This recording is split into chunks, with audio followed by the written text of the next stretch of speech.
নির্বাচনের আগে নিজের ভোটার নাম্বার এবং ভোটার স্লিপ নাম্বার জানেন তো?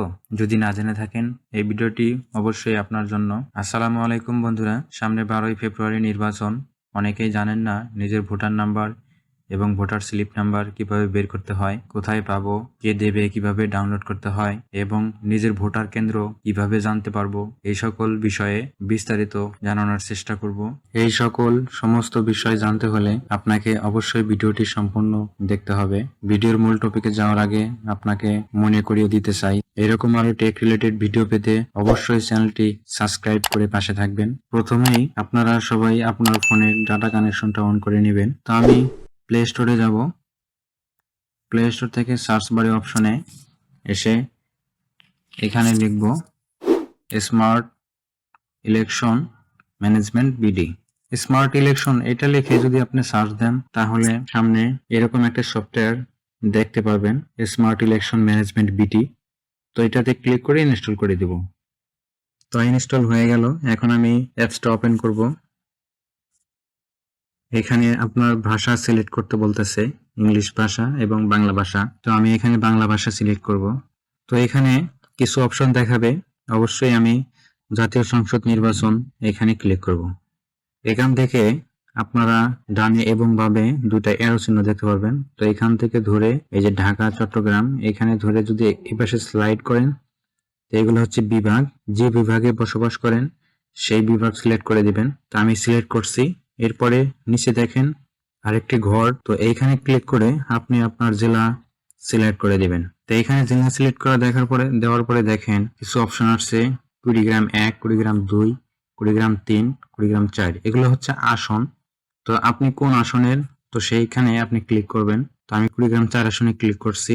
তো দেখতে পাচ্ছেন কুড়িগ্রাম 4 আসনে এখানে মোট ভোটার সংখ্যা 3,58,971 জন এবং মোট পুরুষ ভোটার হচ্ছে 1,78,243 জন এবং মহিলা ভোটার হচ্ছে 1,80,724 জন এবং হিজড়া ভোটার হচ্ছে 4 জন। এবং এই কুড়িগ্রাম 4 আসনের সর্বমোট কেন্দ্র হচ্ছে একটি 129টি এবং আরো বিস্তারিত সকল বিষয় বিস্তারিত জানতে পারবেন। এই 4 আসনের সকল মার্কার যে ক্যান্ডিডেট আপনারা এখানে দেখতে পারবেন। এখানে যদি আপনি ক্লিক করেন তার বিষয়ে আরো বিস্তারিত জানতে পারবেন। হলফনামা, আয়কর রিটার্ন, নির্বাচনের সকল সম্পদের বিবরণীও আপনারা জানতে পারবেন। তো এই বিষয়গুলো আমি দেখাচ্ছি না, আপনারা দেখে নেবেন। আপনার এলাকার ভোটার সংখ্যা অর্থাৎ আপনার আসনের ভোটার সংখ্যা কত, কেন্দ্র কতগুলো, মহিলা এবং পুরুষ কতগুলো জেনে নেবেন। তো আমার যেহেতু এই ভিডিওটি হচ্ছে আপনার ভোটার নাম্বার এবং ভোটার স্লিপ নাম্বার কিভাবে বের করবেন তো সেই বিষয়ের উপরে, তো আমি সেটাই দেখাবো এখন। তো আমি ব্যাগে আসলাম। ব্যাগে এসে দেখেন